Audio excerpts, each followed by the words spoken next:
All right, it's time to talk NASCAR once again as we preview the big race, one of the big races of the season. It's always big when NASCAR heads to Talladega for the GEICO 500. Eric Smith of racereviewonline.net joining me as always. And now that the dirt crap is away for at least a year, maybe, probably. We'll see. Talladega. Yeah. So what we know about Talladega is that you would better, if you take a look at it, the car that had the manufacturer that has been the most dominant this season is Chevy. Yep. But this is not a good track for Chevy. They have only won once in the last 13 races at Talladega. So this is a good opportunity for Ford and Toyota to catch up, especially Ford with 13 wins in 19 races at Talladega. Yeah, I think this is definitely a Ford week, especially after what we saw in Daytona. Similar track. They're not even practicing this weekend. They're just going to qualify Saturday and line up and race Sunday. So I think everything you learned from Daytona will apply here. And Fords were dominant. I mean, they won 10 of the last 13 at Talladega, 5 of the last 6 in the sprint race.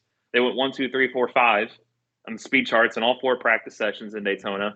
1, 2, 3, and 1, 2, 3, 4 in the 2 duels, and took 7 of the top 9 in the Daytona 500 finishing spot. So combine all that, Ford is definitely the way to go this weekend. And what's odd is I'll add this up and I'll put it in a stat.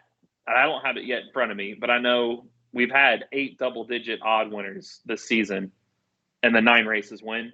All of them are double digits this weekend, so it's going to be 9 for 10. There you go. So if you bet $10 this weekend, you're way in the good. If you just bet $1 on each of the winners. So and Larson and Bell, once again, the favorites on the dirt track. They didn't win. So I think we're there. But Talladega's one, which we'll dive into here. The fluke winners are there. They're ones that are attractive to be there. I took some of them in our picks. I went low, but you can win more, bigger money on them.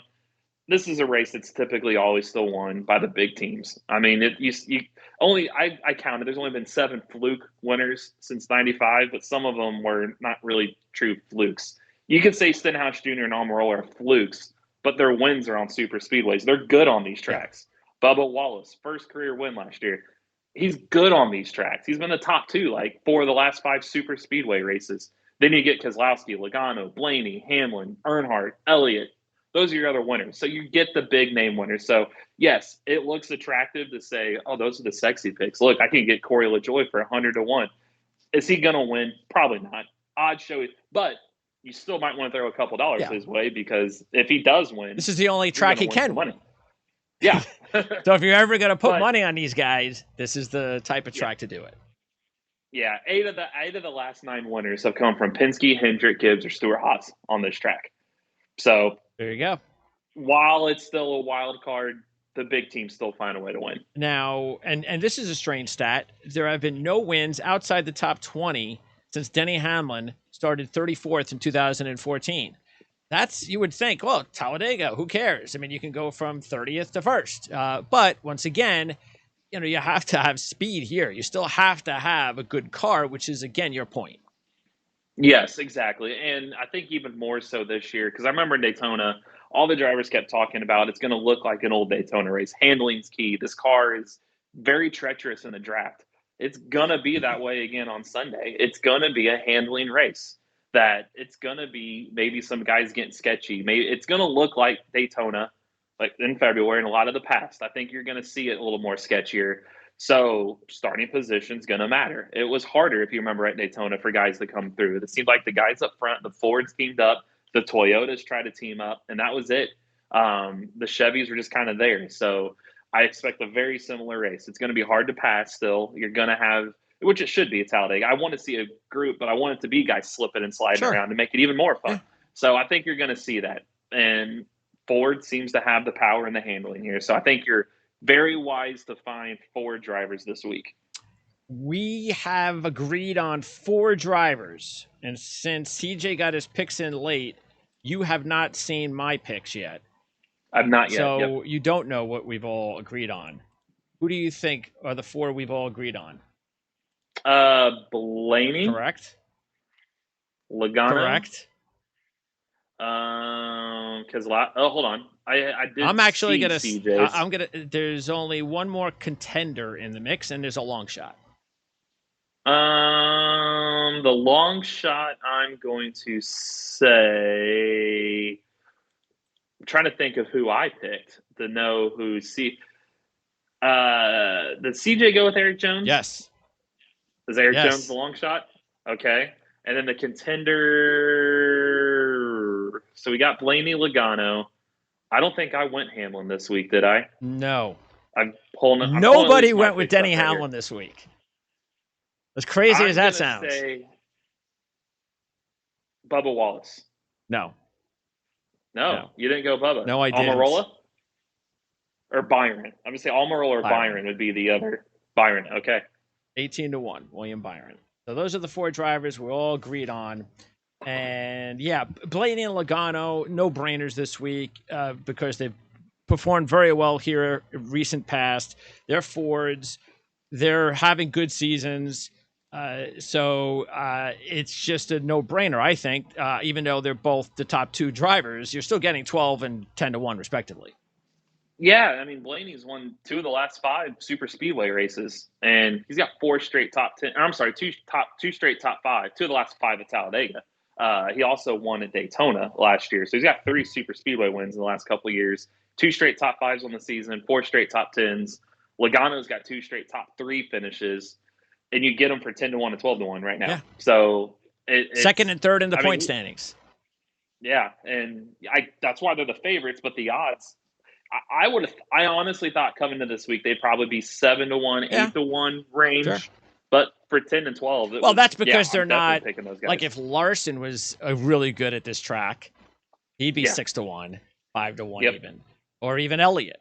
He'd be up there. But Logano and Blaney, they get respect, but not the respect that some of those other drivers would have. So no, and Penske, So Logano's last win on pavement, Point Spain win, October 2020. He won on dirt last year. He only won 1 race last year, and it was on dirt. That's very surprising. He won the Clash this year, but that wasn't very surprising. October 20. He's got 2 wins in his last 77 starts, so he's due. So yeah, I thought that was intriguing that Penske has not done a whole. Keselowski, the 2 car, this was the only race that won last year, and then of course it won Daytona.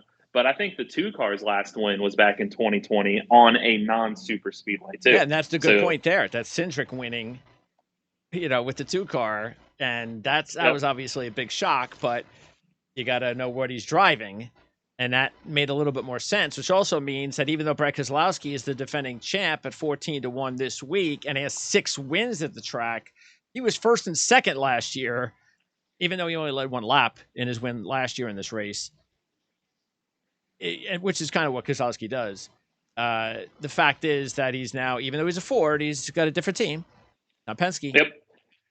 And that's why I went with him, too. He won the duel. Remember that. He won his duel. In fact, RFK Racing won both duels. Keselowski led the most laps in the Daytona 500. He knows with the big penalty that he had, he's got to win to get in the playoffs.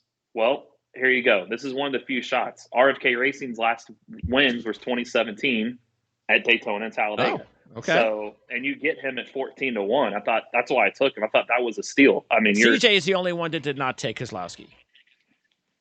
I was a little shocked. I'm shocked he took I get Cindric winning Daytona, but I don't think Lightning's going to strike twice. Well, CJ's been making these picks that don't make any sense anyway, and they come through and win. It does, and they come through. He's got Larson this week. Yeah, which didn't make any. He's never had a top 5. He's 0 for 30 in Daytona and Talladega for top 5s. I'm like, yeah, he's led 13 laps in 14 races. You want to know his last 5 Talladega finishes? Or last 4? Or no, we go 5. 24th, 39th, 40th, 40th, 37th. Ooh, he doesn't even have a top 20. No. In fact, 1, 2, 3, 4, 5 of his last 8 have been 37th or worse there. Like, I wasn't touching that. And Cindric, his odds cut in half from Daytona. He was 28-1 in Daytona. Now he's 14-1. Yeah, that's crazy. I'm like, I don't like. He has 1 top 10 the rest of the season. I just don't like that. If you're going to get her another repeat winner this year, I don't think it's going to be. I feel like, especially too, and we talked about this in the past. Penske has one win this season at Cindric. If you're going to want somebody else to automatically clinch their ways in, isn't Cindric going to be a pusher, That's right. not somebody being pushed? Yep. So that's why I feel like if he would push Blaney early. I feel like he owes Blaney for the block at the end of the Daytona. He might push him to a win this week. So yeah, I thought 14. If he was 28-1, I would have went all over him again, but not 14-1. The 6 drivers that are 14-1. I have Briscoe and Keselowski. CJ has Cindric, Elliott, and Wallace, and you have Keselowski and Wallace. So none of us took Elliott or Hamlin. Yeah, Hamlin, I just didn't. Hamlin's better at Daytona, I feel like, oddly enough. And then I just feel like Talladega. I mean, you got to look. He was 32nd and 7th last year, and his finishes this. I feel like he's just got bad luck. I mean, this is engine blowing last. I just feel like he's still 23rd in points. Yeah, and Talladega, like we started, this is a lucky race. Hamlin's had no luck all year. So I just don't feel confident that the luck is just going to turn around on the track that you need the most luck at. So I avoid usually I feel like he's like Keselowski. I take him every super speedway, but this I just couldn't do it. And Briscoe was solid because he finished 3rd in Daytona. He's had fast cars lately. I was shocked he was 14-1. Yeah, that's true. If he was more 18 or 20-1, I would have. But I only put $6 on him to hedge my bet with him, because he has looked good here and he's driving a Ford. But yeah, I was surprised he was 14-1 as well. Yeah, and Elliott, you look at his fall races, he's got 1 top 10.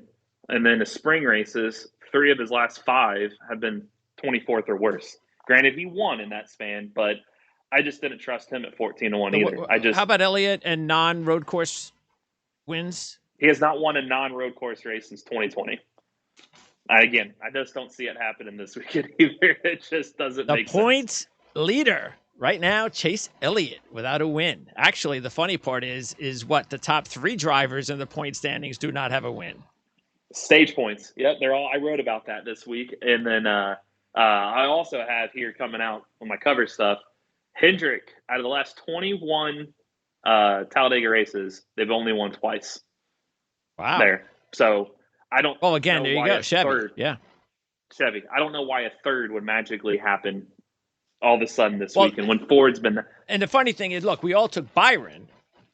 Mm-hmm. But Byron, at least 2 top 5s in his last 3 at Talladega, 2nd in this race last year, and he, of course, won at Daytona in 2020, and also won in Atlanta, which was basically like this. Exactly. And you're given – the only reason I took him, I didn't – yes, he was 2nd last year. Yes, he won Atlanta. 6 of his 8 Talladega finishes still were outside the top 10. And it seems like Daytona, too. He always gets caught up in a crash. However, there's one driver that's won multiple times this year, and it's him, and you get him at 18-1. Yes. That's like, well, if there's anybody that's going to win again, 18-1 just felt like there's no way I was going to let that go. 2 of the last 3 winners on the season, 12-1 odds.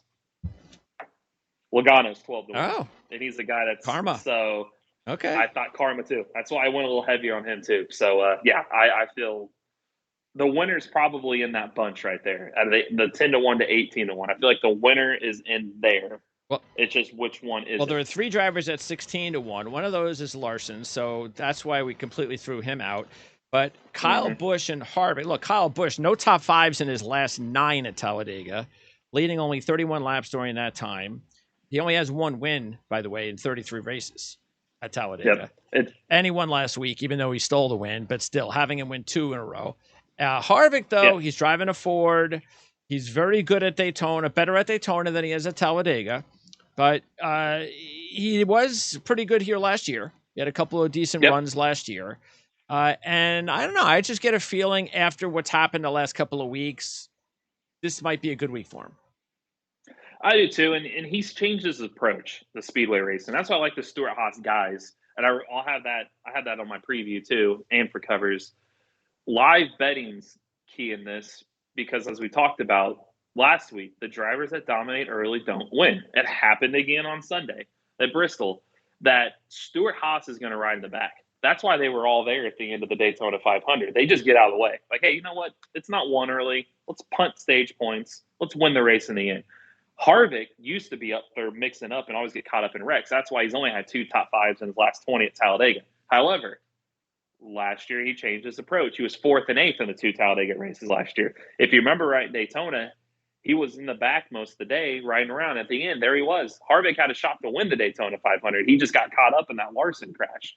So you're getting him at 16-1, knowing I think it'll hover around that number all day. I think stage 2, if he's back in 30th, don't fret like, oh, throw some money the Stewart-Haas guys' way, live bet. I would throw some now because you got good odds for him, but live bet them too because they're a Ford. We know Ford stats there, and they're going to be patient. I feel like this could be a race. You're going to have carnage. You're going to have people take each other out. Harvick's probably going to be there in the end. All right. Well, and again, very good point on the live betting. With that strategy, it makes a lot of sense. So we'll keep an eye on that. Obviously, while we're watching the race on Sunday, 20-1 shots. Almirola, Bowman, and Reddick. Bowman has just been terrible at Talladega and Daytona, just bad. Almirola, we know how good he can be. This is his best type of tracks, so he's always going to be somebody to keep an eye on. And Reddick, he has a win in 3 Xfinity Series races at Talladega. He had a top 5 at Daytona last year. He had a top 10 at Talladega last year. He's got 2 out of 4 at Talladega top 10s. So, maybe after the way he got screwed last week, I kind of think that this maybe Tyler Reddick at 20-1. I like the odds. Now the odds are better where Tyler Reddick is. I don't like the 14, 12-1 odds, but 20-1 better. I feel like he's owed. The thing is, Richard Childress Racing is 0-20 since 2012 at Talladega. And again, the Chevy factor. Is he going to have enough? He only really has Austin Dillon as a teammate. Granted, you got the petty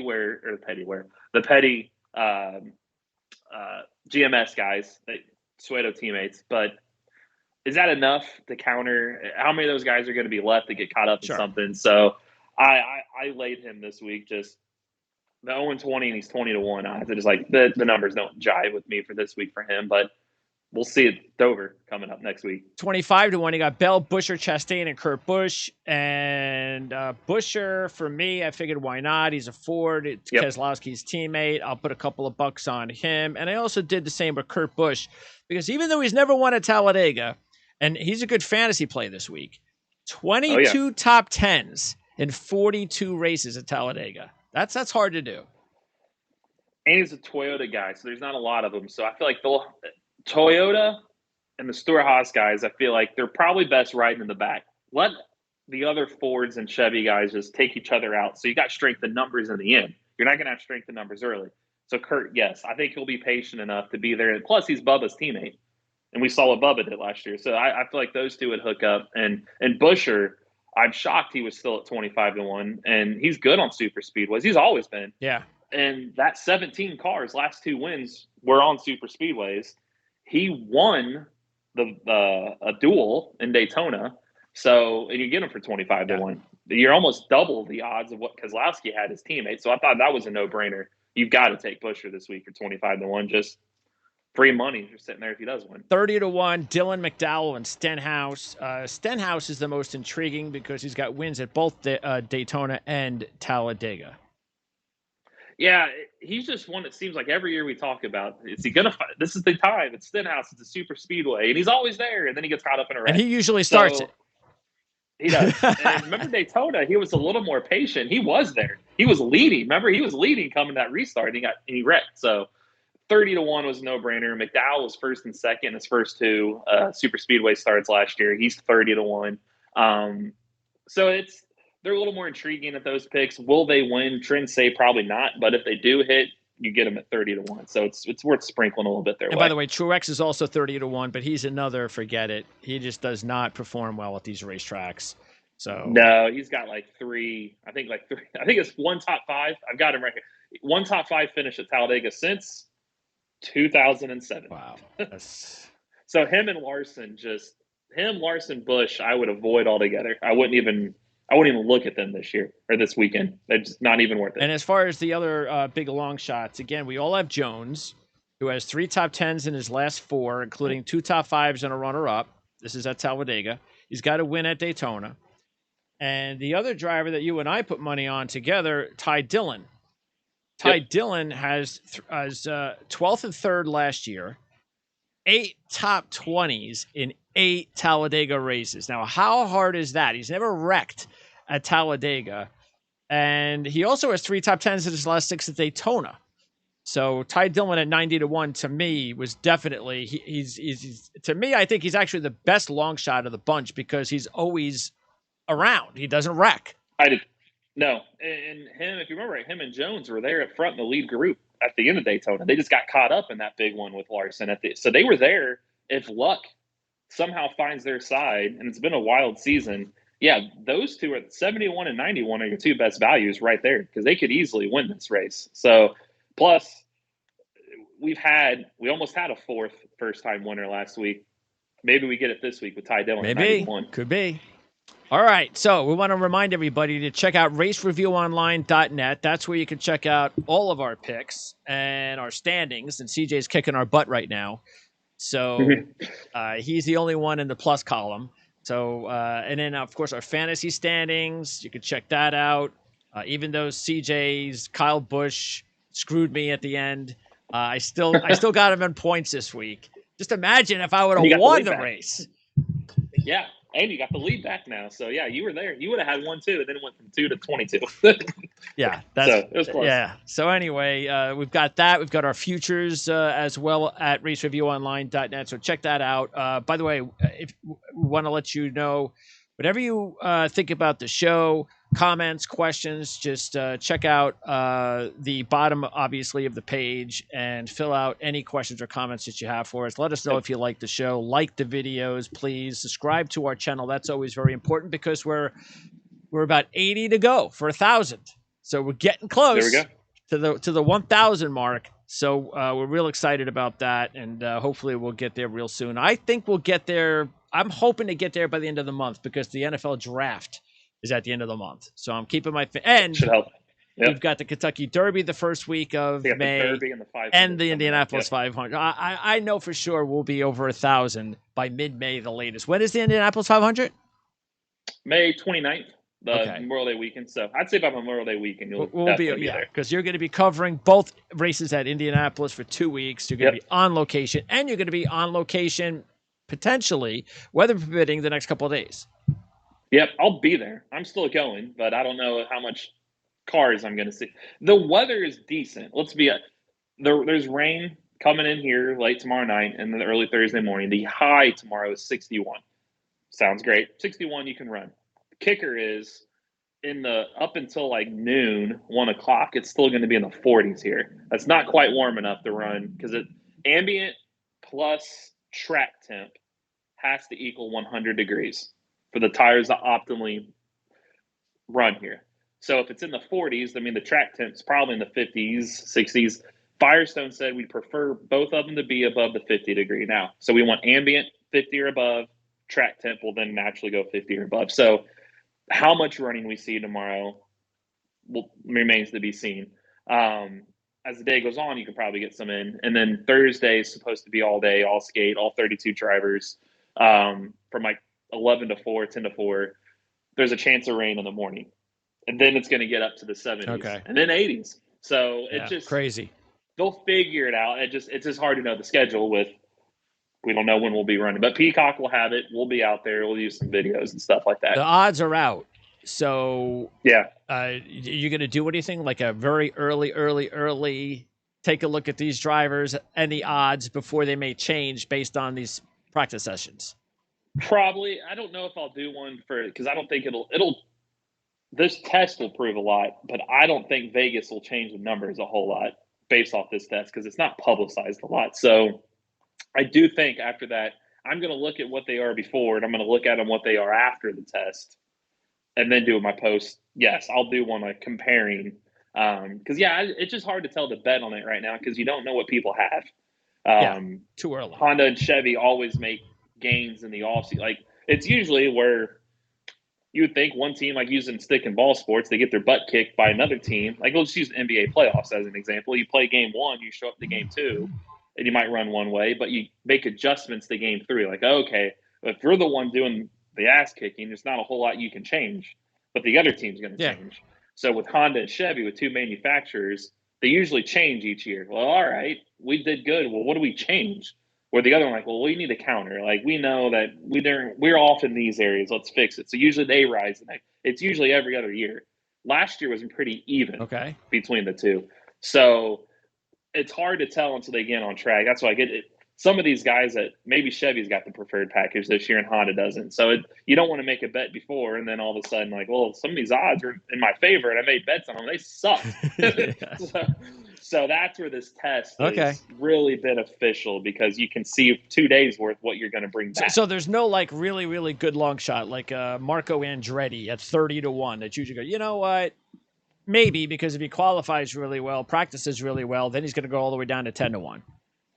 Yeah, and usually between this test and May, those odds aren't going to change much. I've noticed over the years. So you could get away you got time. with, let me see this test. Okay. Yeah, let me see how he looks in this.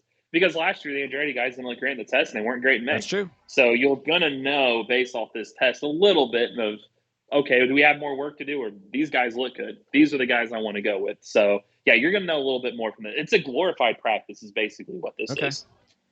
All right. Eric, great job as always. What's next week? Dover and Barber for IndyCar. Okay, so next Sunday, back-to-back? Yes. Sunday? So, yeah, they don't go against each other. I know Barber's at 1 o'clock on NBC, and then Fox will have NASCAR, I think, at 3:30. Yeah, so they won't. They're not on the same channel, but they're not gonna. Oh, and how about Dale Jr. doing the NBC guy doing Fox's driver analyst this week? How much sense does that make? Oh boy, it's not at the NFL, that's for sure. No. They haven't gotten to that point, unfortunately. It's going that way. All right, sounds good, Eric. We'll talk to you next time. Thank you. Sounds good.